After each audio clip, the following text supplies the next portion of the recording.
about feminist charlatan. More than I bargained then. I say I think women have cocks and that men look good in frocks, but I'll sell my arse on OnlyFans and claim that it's a feminist friend. But I've sold out to any who pay. That's the modern feminist charlatan's way. I'm a feminist where men go first. You see that I'm the worst. No wonder I'm so bitter. My feminism made life shitter. I wanted to sell out every girl for the magic of a man in her space. I wanted to make every last woman feel that I'm just a fucking disgrace.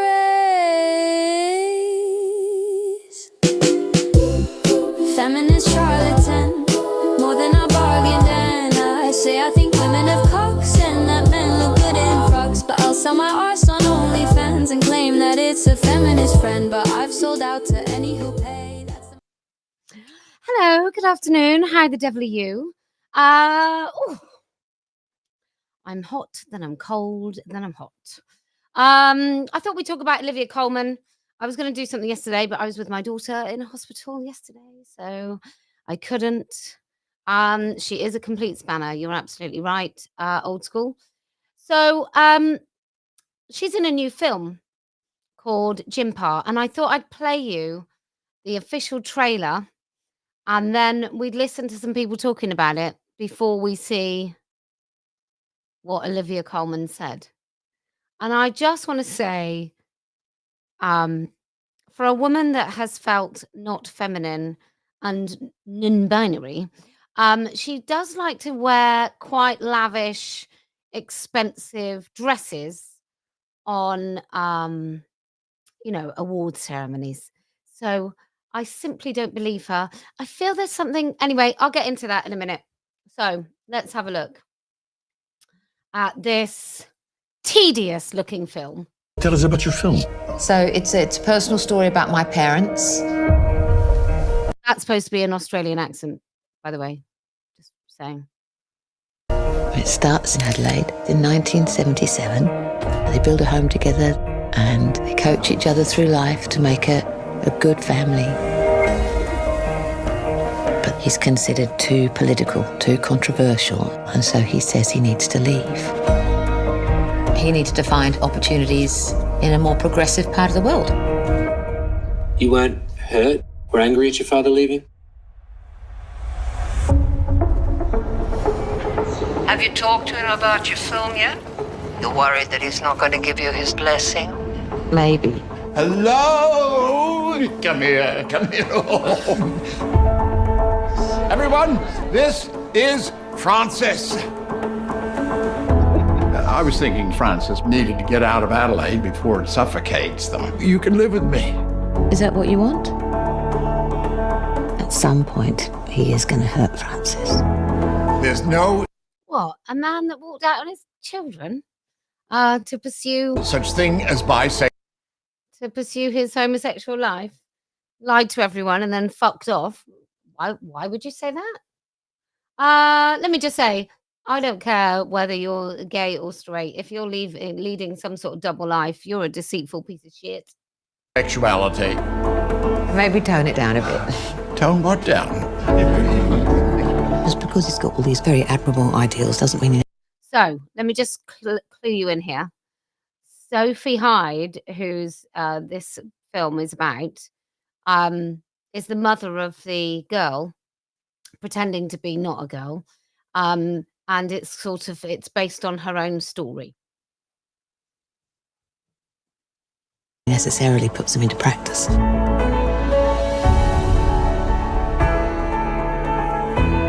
You're a child for such a short amount of time. That time as a young family is limited, and then it's gone and you can't get it back.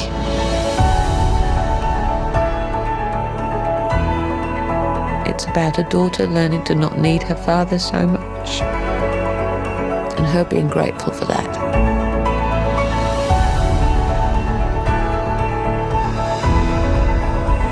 I understand the need to find yourself, find your family. I simply said, Francis, this is your grandpa, Jim. But But he thought Grandpa sounded too old, so he gave himself a new name. Jimpa. Jimpa. That's something else, isn't it? Jimpa. Great. Wow. How moving is this? Mad. So it's a film about a narcissistic father who doesn't really want to be a father by the looks of it. Everything is all about him. And it's about a woman, by the sounds of it, who's a bit stuck on her dad. I mean, she's writing a whole film about it and then inserting her daughter in that. And we're going to find out, how did that fuck up your daughter? Your dad being a larger than life gay man. How did that screw up you? And how did you push that screw up onto your daughter? Because getting the feeling this might be more about mummy than anyone else. And clearly you can pass on your narcissism to your child who feels that the only way to get your attention is to be a nightmare. So anyway, let's listen to this. Great. So the film is a largely personal story, but I was really excited to present or to explore like an intergenerational queer conversation. So a conversation between See, now for some of you, you'll say, "Oh, now you said that, there's no way on God's earth that I would watch this treacle." And I would wholeheartedly agree with you. I can't think of anything worse. I think it's there's something about thinking that your story is so impressive you need to do a film about it. It's a little, yeah. It's it's so painful, isn't it? It's so painful. I'd almost rather listen to, is his name Anouk? Oh, who's that awful man? Anyway, really hairy, awful. a queer teenager and a gay grandfather. That was the kind of genesis of it, and that was because that in my own life I grew up with a very out, very eccentric gay father, and then I had a child who, after my father died, started to really explore their own queer identity. Oh, so your father, who you have been so damaged by, shall we say, needing to make good about the fact that he fucked off. That dad, that larger than life gay man, when he died, your daughter then finds her own queerness and becomes whatever it is that she feels that you need. That makes perfect sense. See, you people, you all leak it. All you attention seeking, terrifying, devouring mothers, you all leak it in the end, and we can all see exactly why your daughter has done this demented shit. As a trans non-binary person, and I really longed to put them together into a room and hear the conversation that they would have. So that's where it started. And then Ord, my teenager, ended up playing the role of Francis, and then we had to work out who's going to play the person in the middle, which is essentially a version of me. And this, you know, I just thought, well, who can I get that's just perfect and brilliant and smart and funny and gorgeous to play myself? They weren't available. And there she was. No, and I was so lucky to have, you know, Olivia read the script, and then we had a great conversation about the kind of layers in it and what was underneath the surface. And Well, it's narcissism, so I don't want to disappoint anyone. Full on narcissism. And you'll notice that John Lithgow is in this film, and that's why he made some tedious. Alok, that's right. That's why he's made some tedious comments about J.K. Rowling. So, final. Let's have a look at what Olivia then actually says. Well, I don't want to. I don't want to be really silly, but oh, girl on girl. It's really important to tell everybody's story, and to do it from an empathetic point of view, and for people to be able to. Stories can even if it's in a small way, change people's perceptions sometimes for the better. But then someone who is anti-trans and against trans rights is someone who I don't know how you explain to them what. I don't know how you explain to them that a man pissing in a woman's toilet is wonderful. I don't know. I mean, what would you really say? Would you say to them, "Fuck off"? So what if that boy in wrestling, pretending to be a girl, put his fingers inside your daughter's vagina? Like it would just be unkind for him not to put his fingers inside a girl's vagina when he's wrestling, and just because your daughter has worked so very, very hard on making it into the team. It's very unkind of her if she doesn't want to share her private spaces with men. How terribly, I don't know how to explain it to them, because they would be absolute bastards, wouldn't they? Wouldn't they, Olivia? They would be absolute bastards. Let's hear her again. I don't know how you explain to them what understanding and kindness is and love. I don't know what's the right way to do it, because you don't want people to double down and feel like they're being talked at. But this is just a beautiful story of kind people. And so why would you be... What is kind about a man who leaves his family, you absolute bellend? What's kind about that? What's kind about a girl pretending she's not a girl? Like, what's kind about encouraging delusions in young people? What's kind about that? It's so backward. We are in proper Darvo territory. This whole, there are a few of us, I will include you all. There are a few of us who understand what the truth is, and there's loads who pretend that they don't, and she'll be one of those. Against that. I find it hard to understand, but then I'm against people who feel differently to me. So there you go. So that is Olivia Colman. I thought it'd be just interesting that I thought that it would be interesting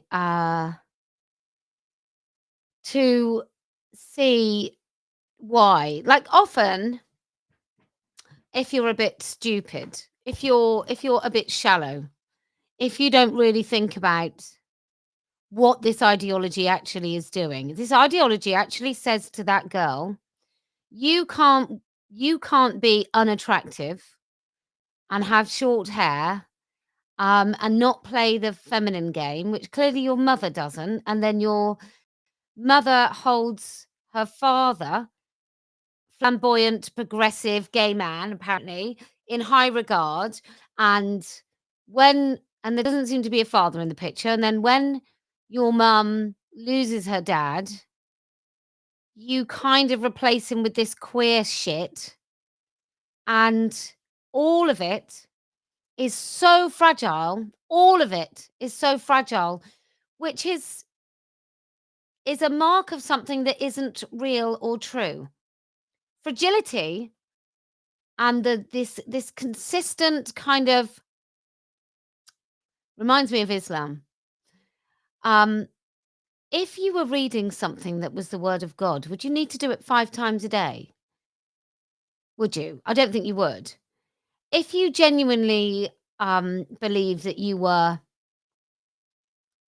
not a woman, I don't even know how that happens, but let's say you did, and you didn't feel like a woman or a man, like fucking most of us don't feel like, on a daily basis, we don't sort of go, oh, I'm a woman, oh, I feel just like a woman. We just feel like ourselves. So to kind of operate in this third person way with yourself, rather than just, I don't know, like, we live in our, I'm going to try and explain it because I think it's important. We all live in our bodies, and we don't really have conversations, or we don't identify with our bodies, right? They just are our bodies. So we don't have this sort of third person dynamic going on with ourselves where we feel some sort of separation between us and our bodies. Like sometimes if you're going to sleep, well, when I used to go to sleep, when I was a student, I would feel like myself, like in the back of my head, right? And I would kind of feel I had a good time at university, let's just put it that way. But that's kind of the only time that I've ever been really conscious of my body, um, except in the way other people see my body. Like I don't. When you're in your room on your own, even when you're a girl developing breasts, you're not walking about your room feeling your breasts, right? You don't think about other people looking.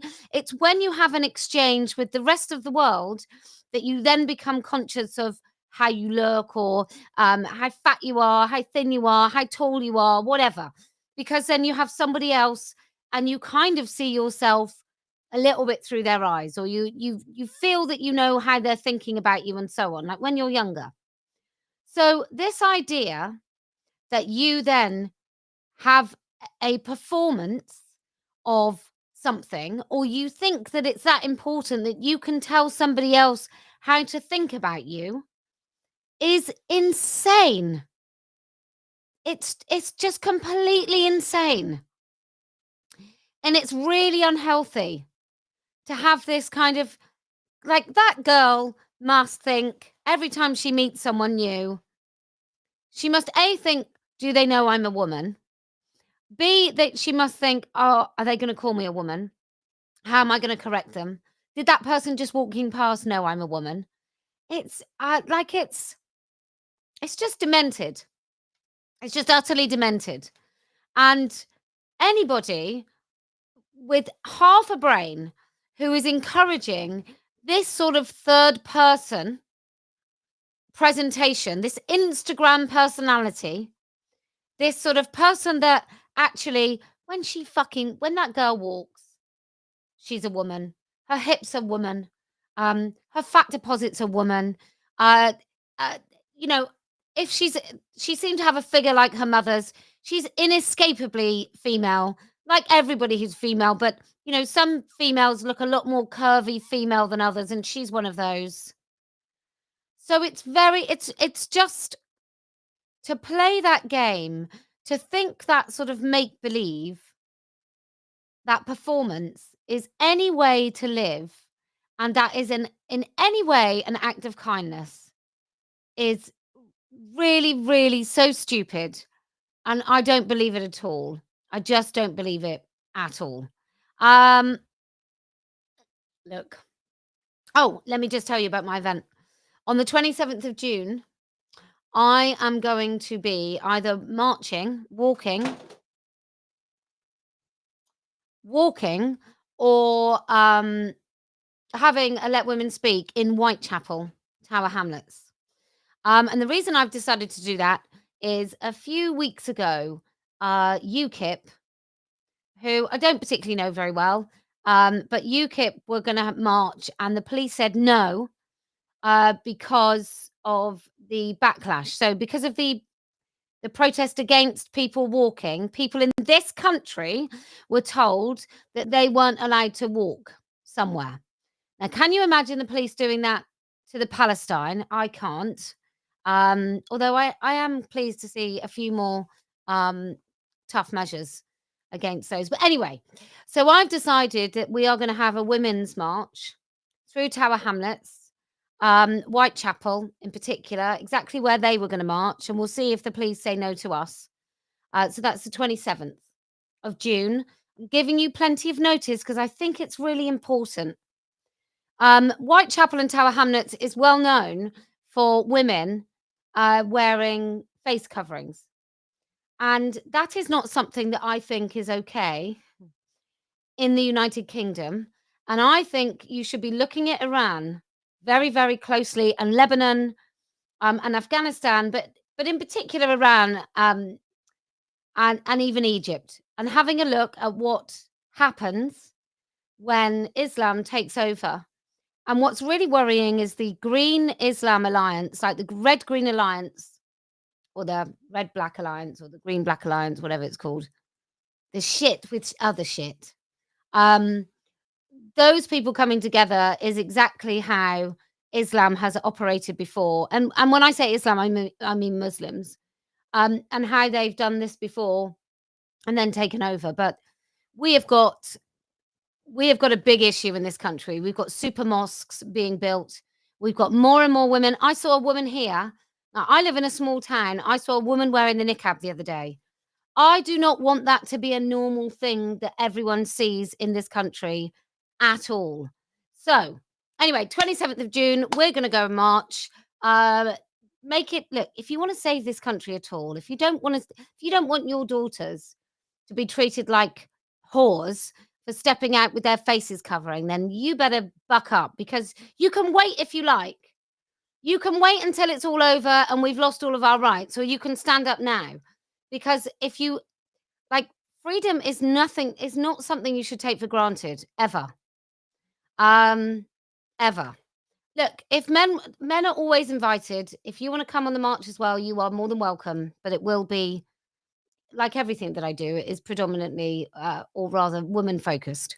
Anyway, I thought I'd try something new. If you can speak up, because you see before anybody else, you can see the danger coming, then I promise we will win. If you can hold freedom very close to your heart and be willing to fight for it, then I promise we will win. And do you know why else we're going to win? Well, because I never lose. Feminist charlatan, more than I bargained then. I say I think women have cocks and that men look good in frocks, but I'll sell my arse on OnlyFans and claim that it's a feminist friend. But I've sold out to any who pay. That's the modern feminist charlatan's way.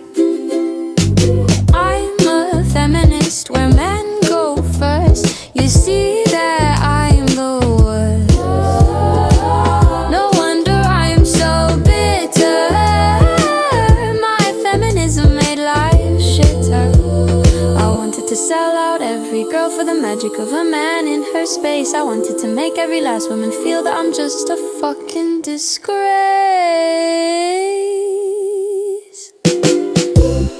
Feminist charlatan, more than I bargained, and I say I think women have cocks and that men look good in frocks, but I'll sell my arse on OnlyFans and claim that it's a feminist friend. But I've sold out to any who pay. That's the modern feminist charlatan's way. Men can enter our spaces. We have no right to object. If you speak for women's rights, your career can just get wrecked. Girls in the boxing ring goes the race of a man in your changing room with a grin on his face. Don't be a bigot when he shows his dick. Don't feel so scared that you claim to feel sick. Feminist charlatan, more than I bargained, and I say I think women have cocks and that men look good in frocks, but I'll sell my arse on OnlyFans and claim that it's a feminist friend. But I've sold out to any who pay. That's the modern feminist charlatan's way.